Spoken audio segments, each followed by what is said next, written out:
So I'm Lars Hallett with Veriditas. I'm your host, just to welcome you in the room today, and thanks for joining us.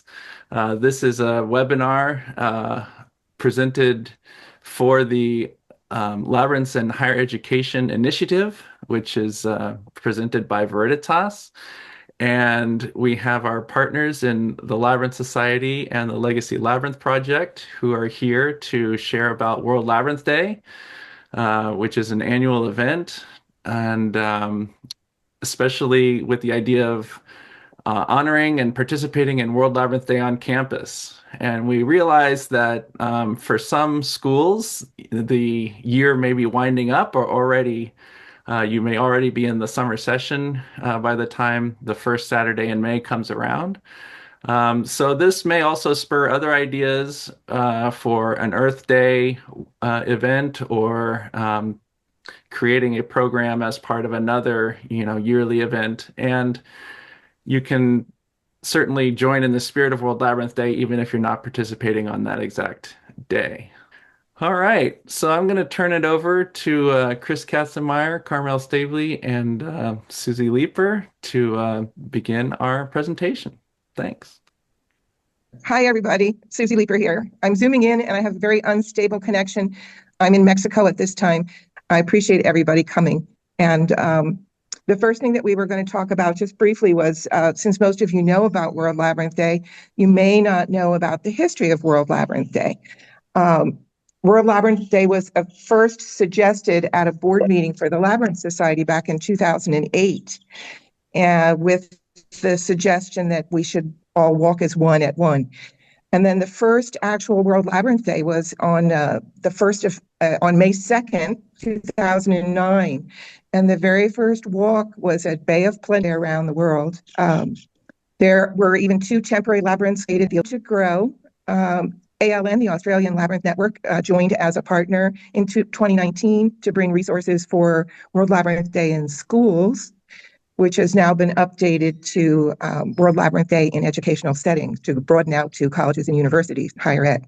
During the pandemic, of course, we didn't have actual walks, so we had what they called Walk Around the World, a 24-hour live stream, basically, of events, speakers, walks, music.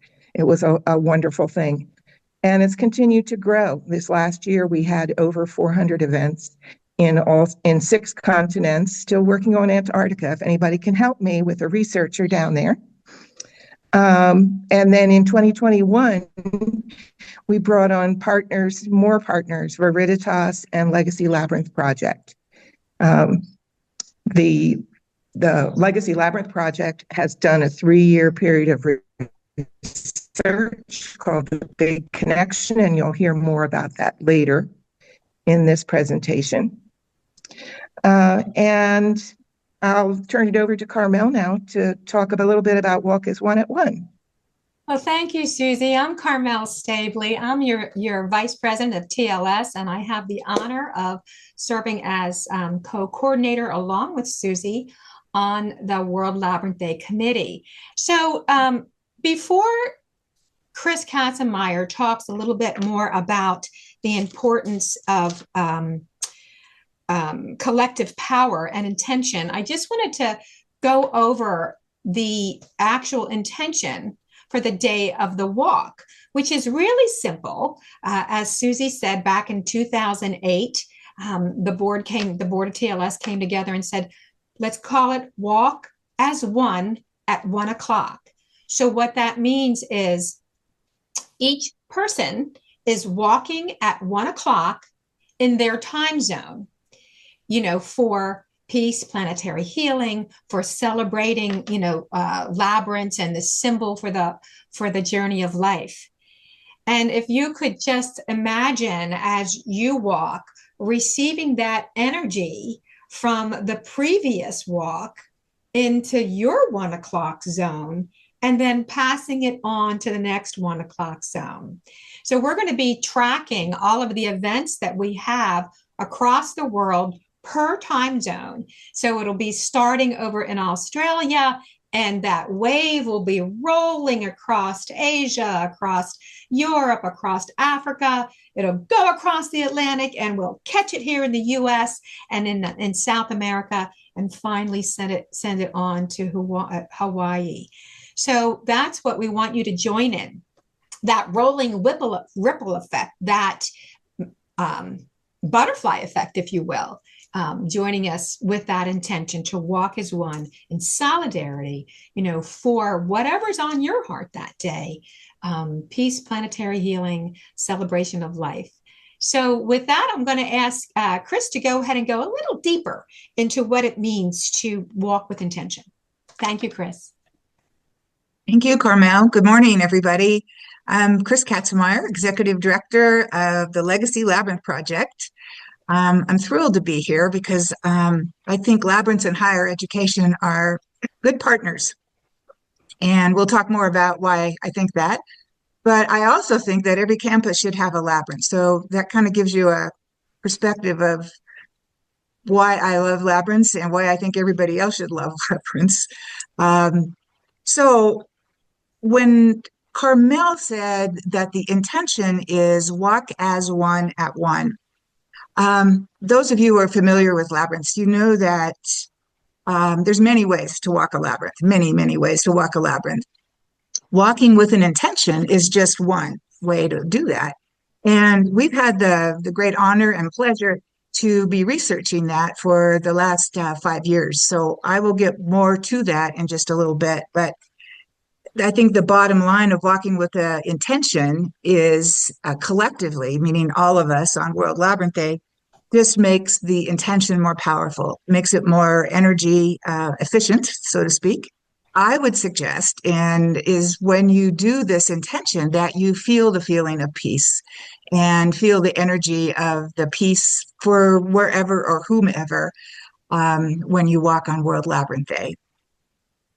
So I wanted to just give a real brief background of walking with an intention and not walking with an intention. And lots of times when we've been walking labyrinths, we walk as an individual, right? We mostly don't have an intention. We walk for whatever reasons. When you walk with an intention and you walk with an intention with a group, right? Again, you're intensifying the energy of that particular intention.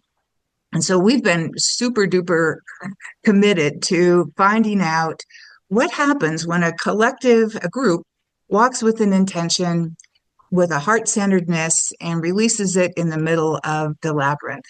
Very simple, but very profound process.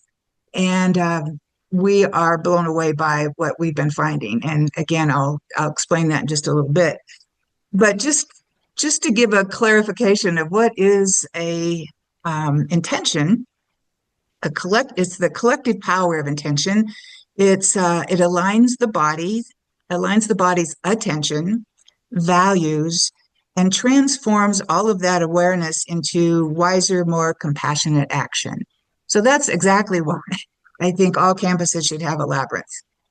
Can you imagine all of your students or all of the students walking in a group, right, with the same intention to be more compassionate or to share more compassion with themselves or with their fellow students or with the world or wherever the focus may be?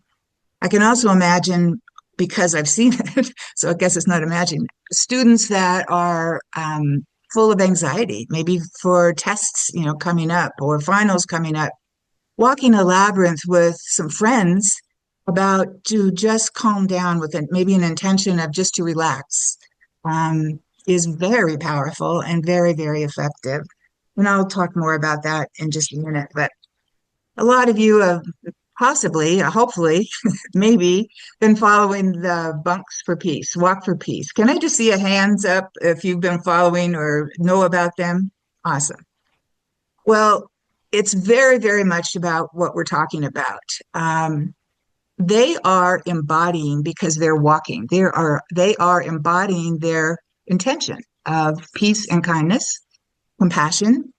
And when you walk with an intention, the science about that is because you're moving, you begin to embody exactly what your intention is about.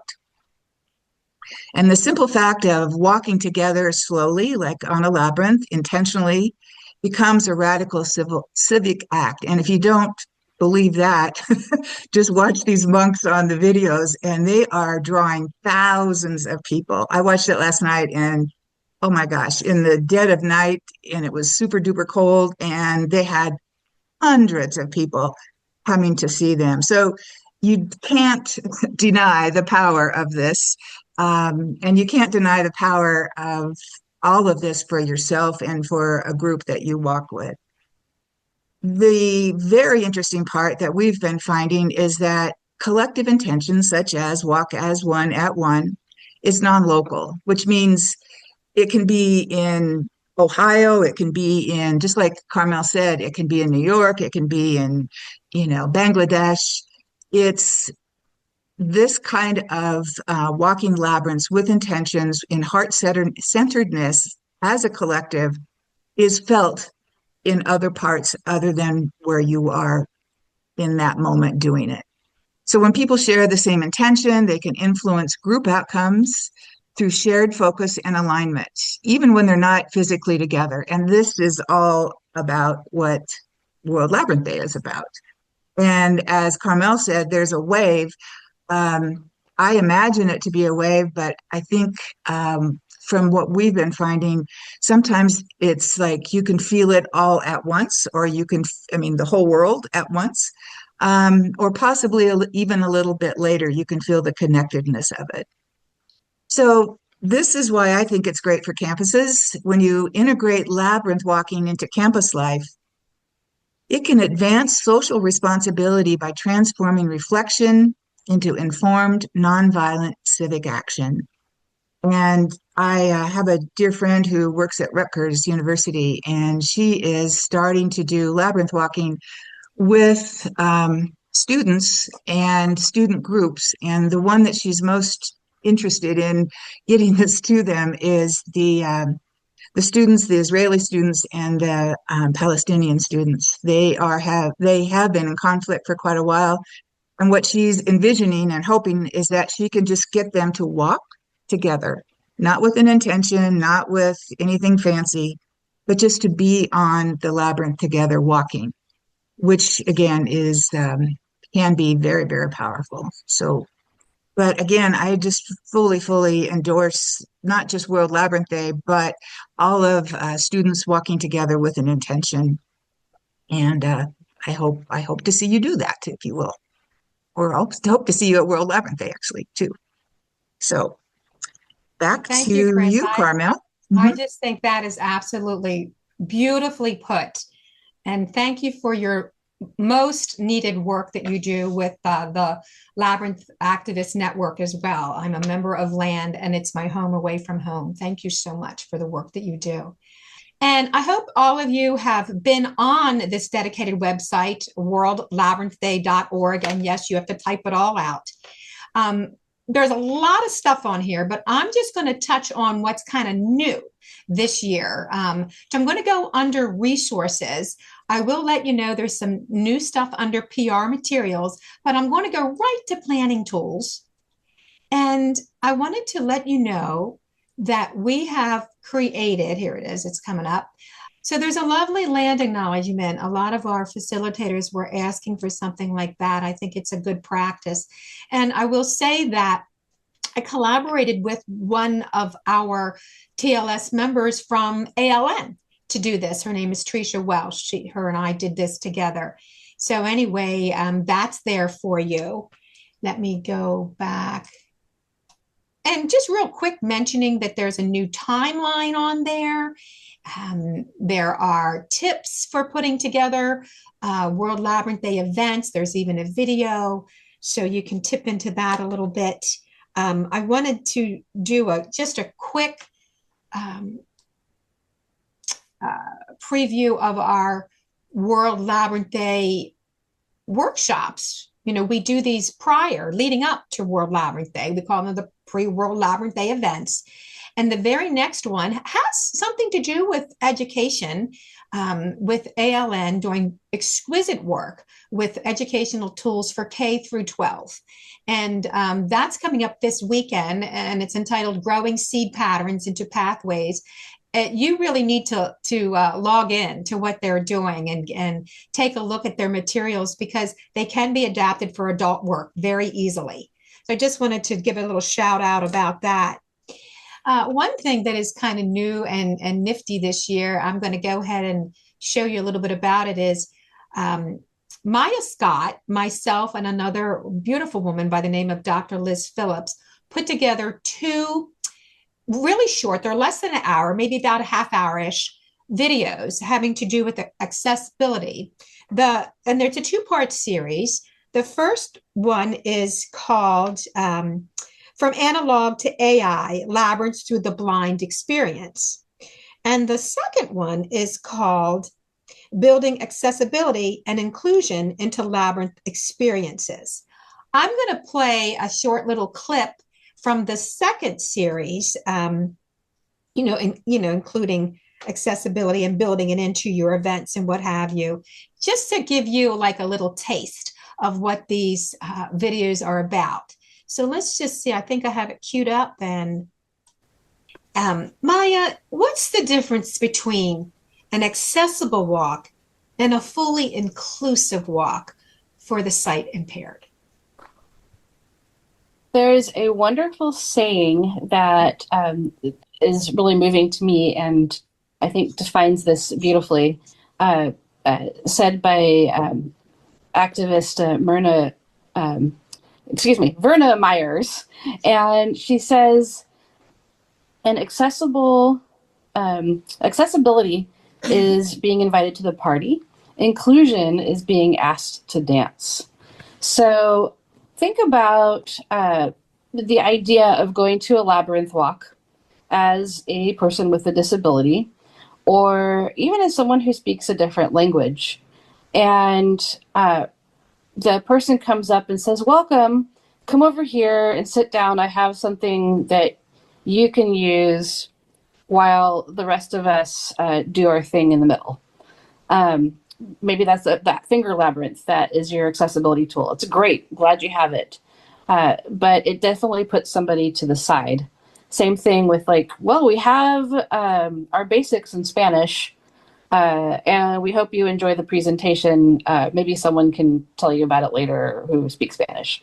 So just thinking about accessibility and inclusion as thinking from the ground up, if possible. I know a lot of us already have programs and services and spaces initiated and going strong. So we'll talk more about ways that we can adapt that and whatnot.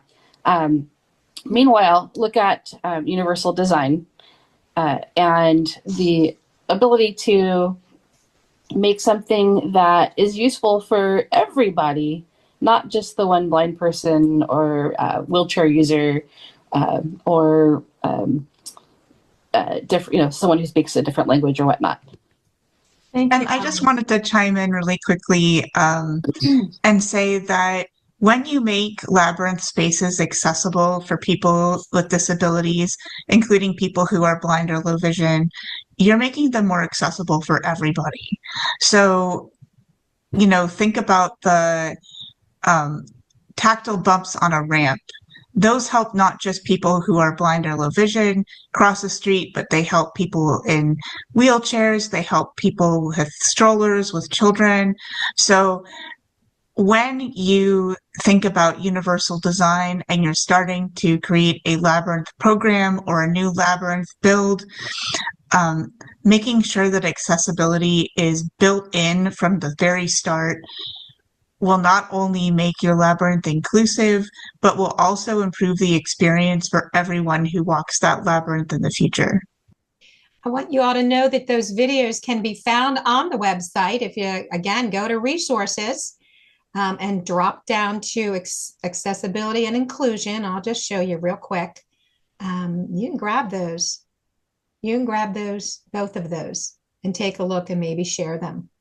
With that, I'd like to stop my share and introduce Melissa Powers.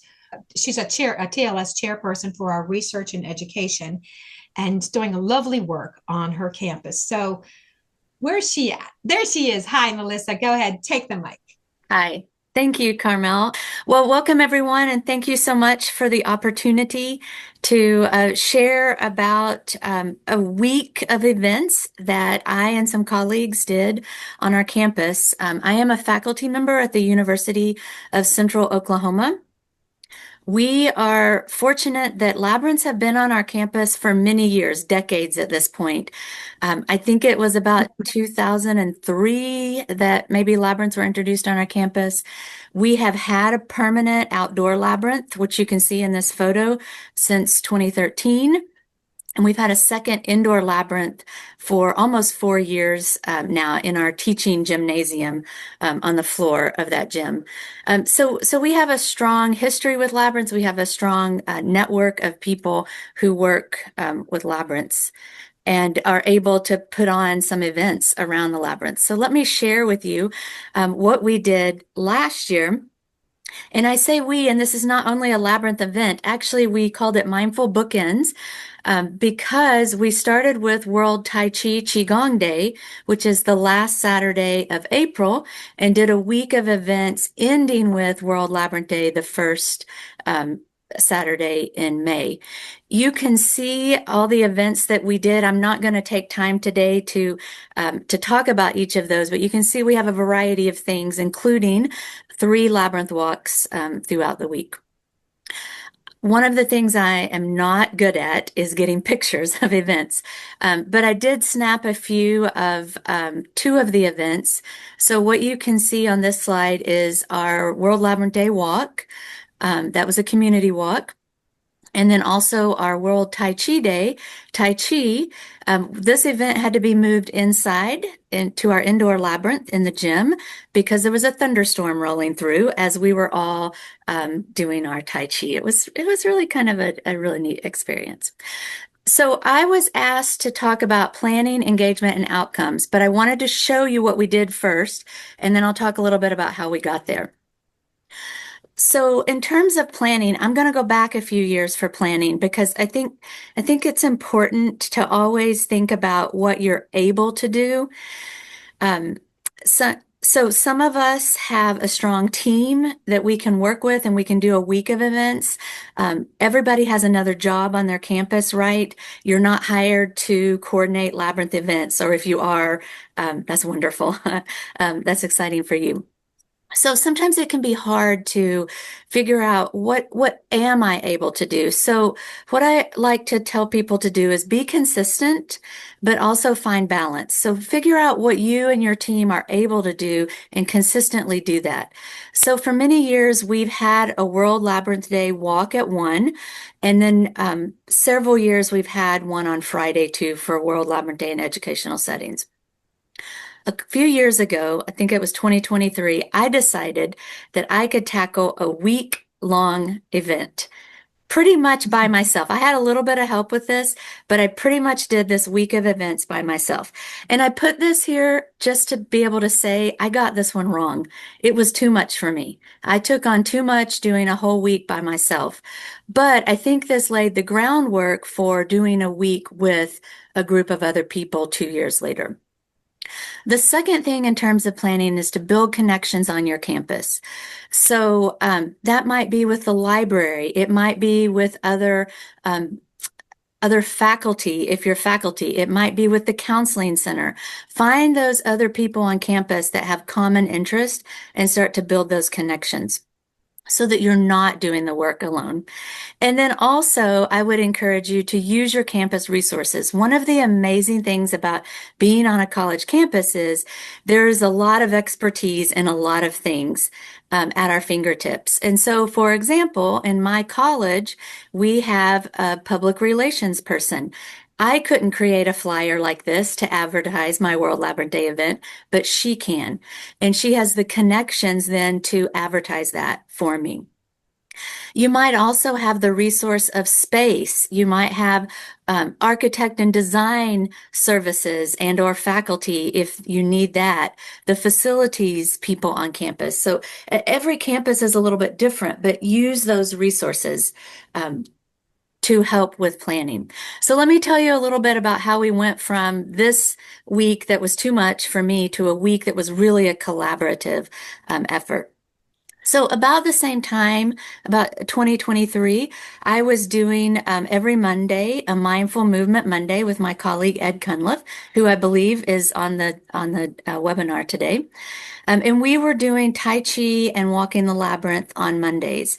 And so that kind of built that connection for Tai Chi and the labyrinth. And we started having these conversations about World Tai Chi Day, World Labyrinth Day, and how could we connect those. Ed is very well connected on campus, and so he brought in some other people to help us build our Mindful Bookends week. And so it evolved into this week that includes Tai Chi, yoga, breathing, meditation, and then the labyrinth. So in terms of engagement, we do not take attendance or keep up with who comes to each event. Every event is attended in a slightly different way. Sometimes we have one person, sometimes we have 10. It depends. But what I did notice last year when we did this week is we reached a new audience. So we had students, faculty, staff, community members at these events. Maritime faculty were coming to some of the events. So we reached a wider audience by partnering together and offering a variety of events. It also built our collaborative partnerships. So this is something I've been working on over the years, but with the help of Ed, who has many connections on campus, this was just expanded to include our emeritus faculty, to include staff members and other people with an interest in mindfulness. And now we have a mindfulness blog. I haven't contributed to that yet about the labyrinth, but we have created that. It came out of this partnership. We're planning to do the week-long event again, and we've also done professional presentations together. So it has built this collaboration that is expanding. And I also think the other outcome that happened from a week of events and kind of working with a group is that it has enhanced the understanding of the labyrinth among a lot of people. It has situated the labyrinth as a mindfulness tool, not as the labyrinth. Some people see it as we have this labyrinth over here and you can go walk it, but now it's more recognized as this is a part of a mindfulness program or your mindfulness practice that you might have. So it has enhanced the reach and the understanding of the labyrinth, I think. So I would just end by saying, again, thank you for being here. And this is the first step in building a World Labyrinth Day event or whatever it is that you do. Come and gather your ideas. Almost nothing that I do anymore is original. I get it from webinars like this. I take an idea maybe about the library or about a sustainability, about intentions, and I adapt it to my work on my campus. So gather those ideas and then do what you can. But do something. So if there's something you can do for World Labyrinth Day, do it. I would just encourage you to find something that's doable for you on your campus. Again, thank you for letting me share. And I believe I'm passing it back to Chris, who's going to tell us a little bit about the research that's been happening on World Labyrinth Day. We started in 2020 with a research project in partnership with Baylor University, Dr. Jocelyn McGee.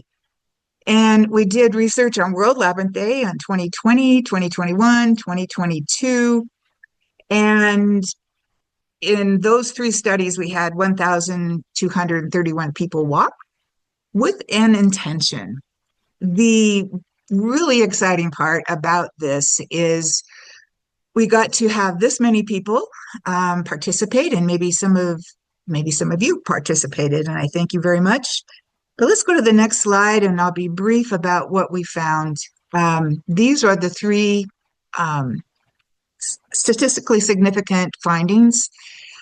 each of which have a lot of pieces and parts. And I'm not going to go through all of that today because you can find that in the link. But we found that people, it was about 83% of the people felt an extreme sense of connectedness. So that's like, connected to themselves, to each other, to something beyond themselves. We also found that I think it was, I don't have it, I think it's 78% of the people felt a transcendent experience. So they felt some boundlessness, like the boundaries were gone. There was no feeling of time and space.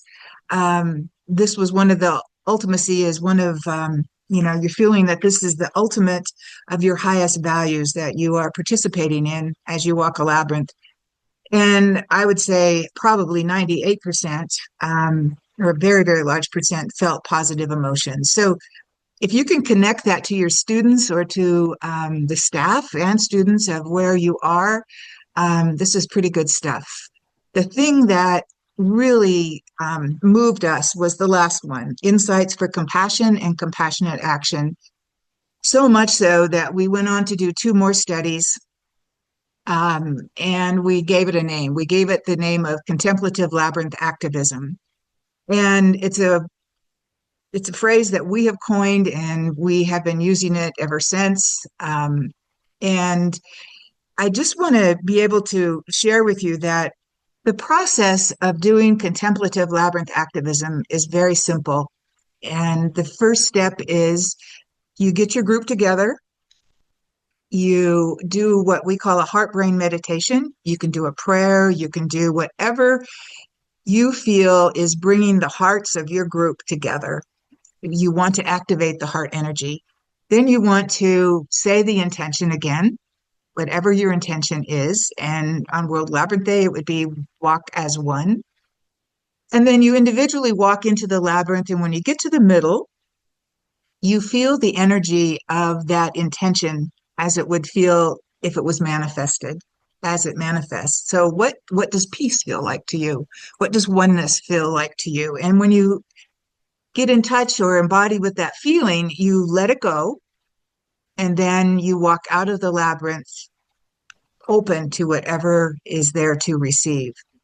And I'm saying this very quickly because of our time together. But if you want more information, you can certainly email me or go to our website, and we're happy to go in more depth with you.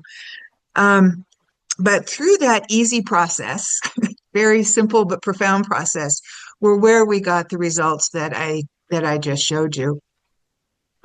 When I think about and teach contemplative labyrinth activism, the main things that are coming up, not just with what we saw there, but we are feeling or seeing that people are relaxing. People are feeling compassion for one another.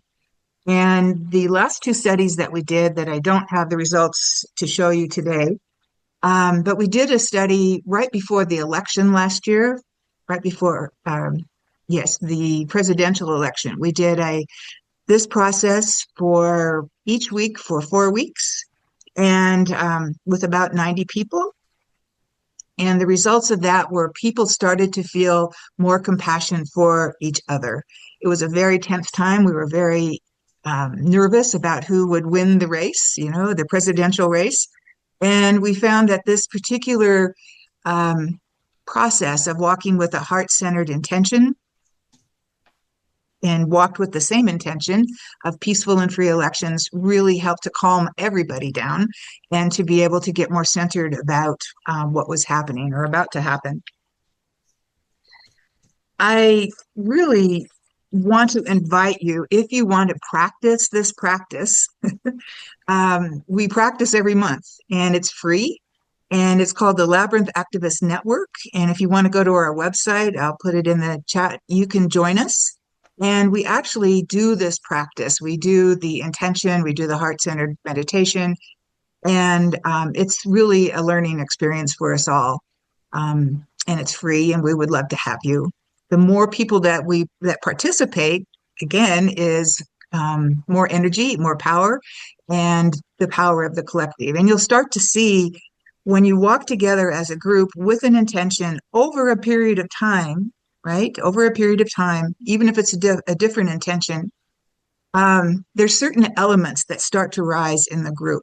And if these were students, like say it was your class or a class, and you did this every week as part of your class or even every month, um, you're going to see a much more unified, compassionate class. I guarantee you. It's amazing. One last thing is I did this at several universities, and the one that was the most interesting to me was Colorado School of Mines here in Golden, Colorado. These are very academic, left brain engineering students, and they had a class called Science and Spirituality.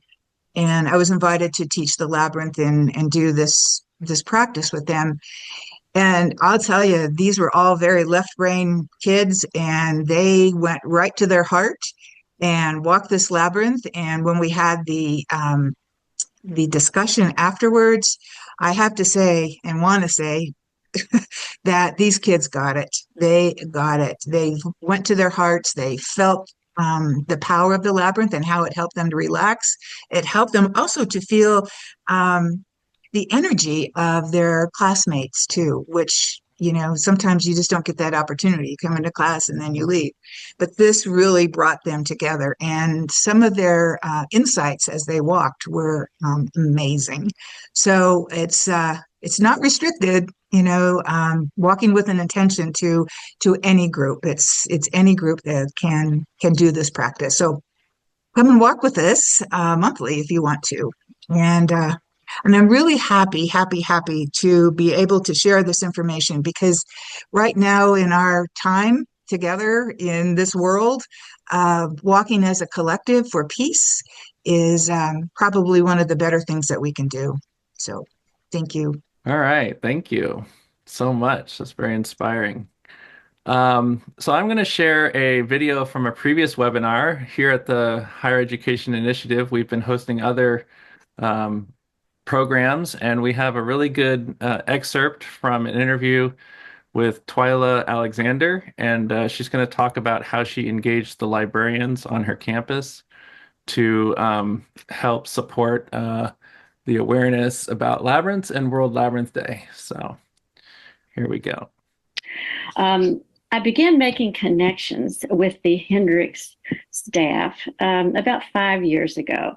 I contacted the chaplain first and asked if she would be interested in partnering with me in providing a walk for World Labyrinth Day.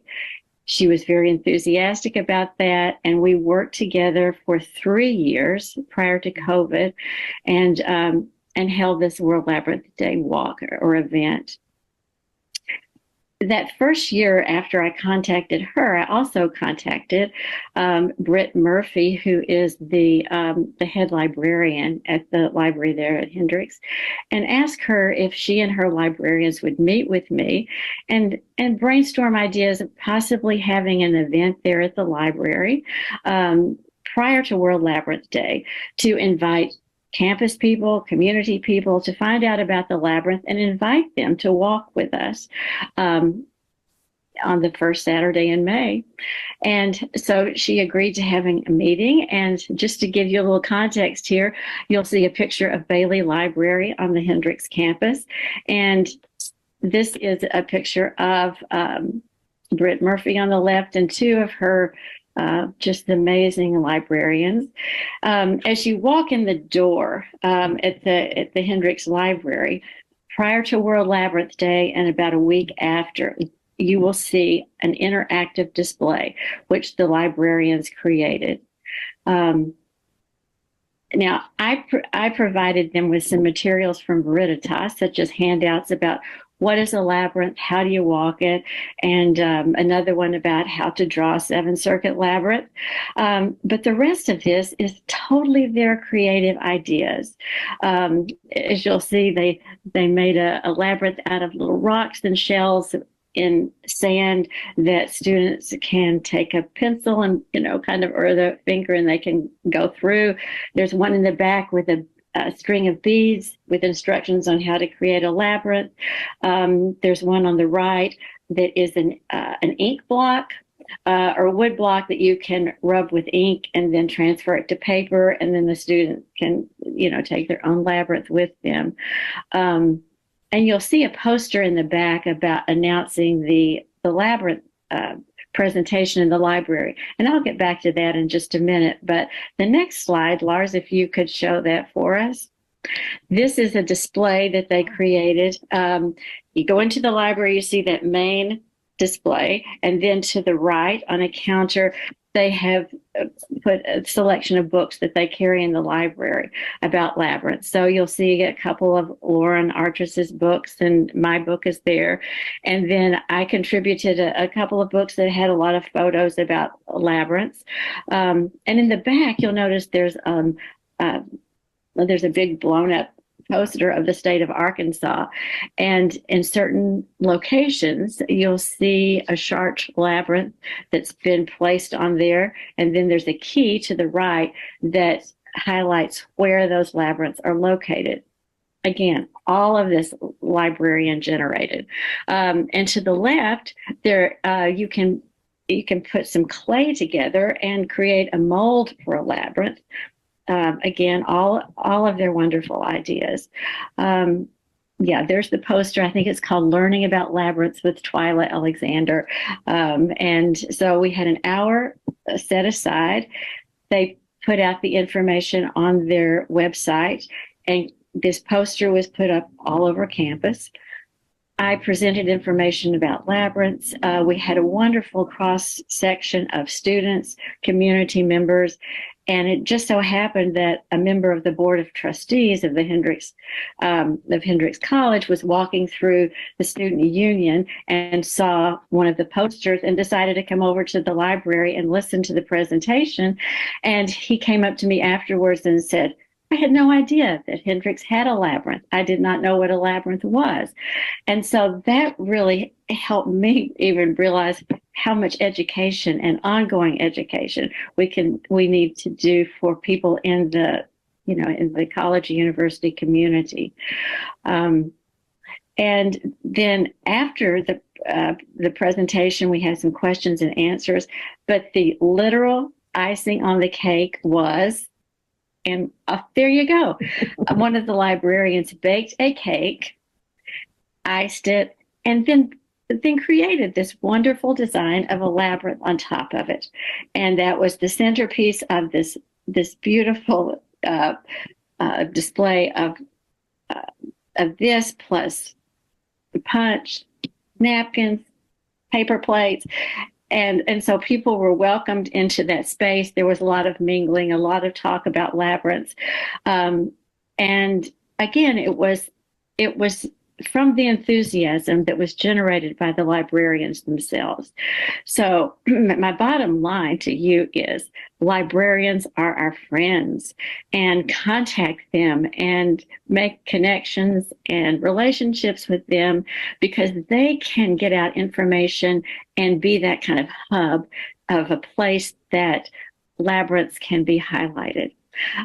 So if any of the librarians are listening from Hendricks, because I invited them, we are in your debt. All right. Well, thank you, Twyla, virtually. And now I'll pass it back to Carmel.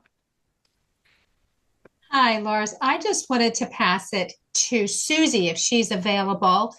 She had a few things that she wanted to talk about that are coming up for World Labyrinth Day. So Susie, are you able to share with us? Just wanted to mention to folks that we are hoping that those that are unable to walk a physical labyrinth on World Labyrinth Day or as part of World Labyrinth Day in educational settings, that if you hold a virtual event, and Carmel, if you can just kind of scroll down, if you hold a virtual event, you'll register it. In addition, we are going to be sponsoring virtual events at some of the major UTCs, some of the major time zones, and those will be listed on this page on the website. So check back often. And now she's skipped over to the map. So if you can, Carmel, scroll just up, or I guess down a little bit, back up to the click here. See where it says click here? After that's the event submissions page, just go down to where the map is. In the blue bar, it says click here, down to where the map is. There, so where it says click here in the blue bar. Exactly. There we go. This is where we have just sort of move it over so people can see where we have events so far. This is so far this year.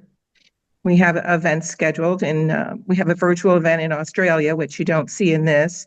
I have 3 or 4 events already in Europe, and then we're starting to populate United States.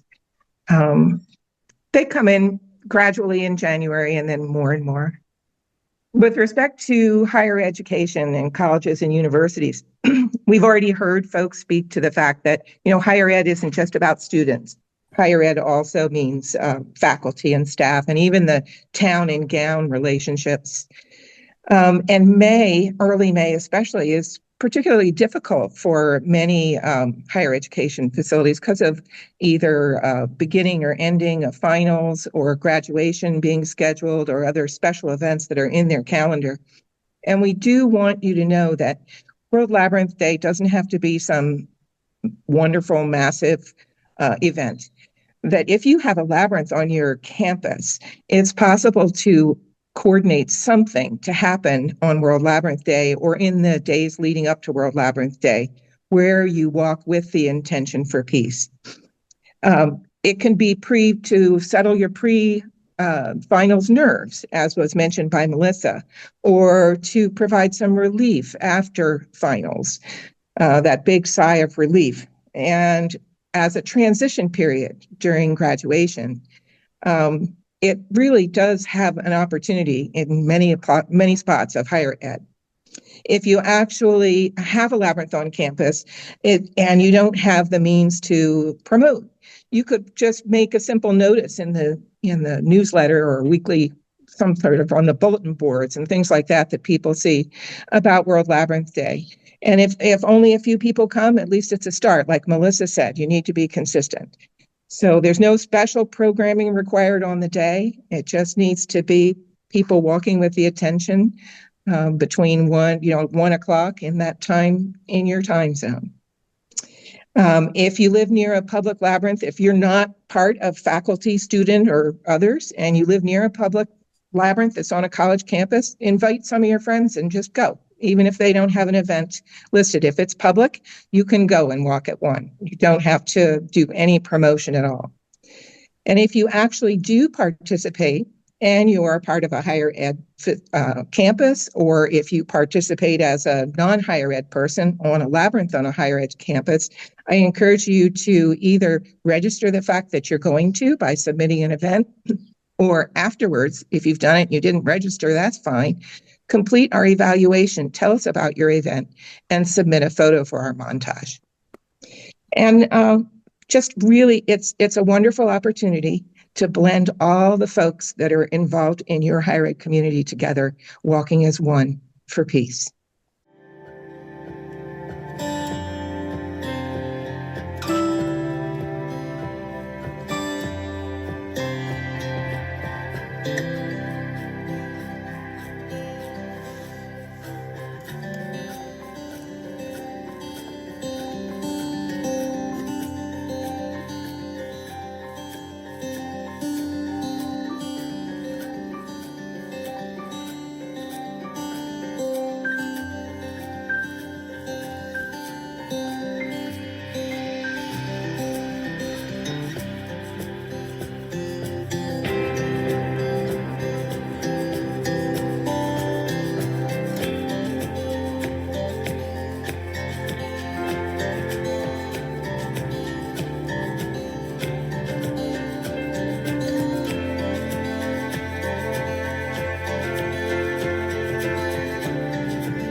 I want to step in here as the executive director of Veriditas and thank you all for participating in our higher education symposium here and invite you to come next month to our March 4th meeting at 9 a.m.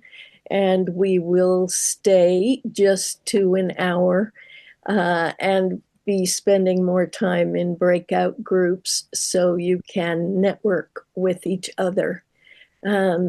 So I want to thank our panel of presenters, Chris and Carmel. Where's Carmel? There you are. And Susie, even though we only got a little piece of Susie today.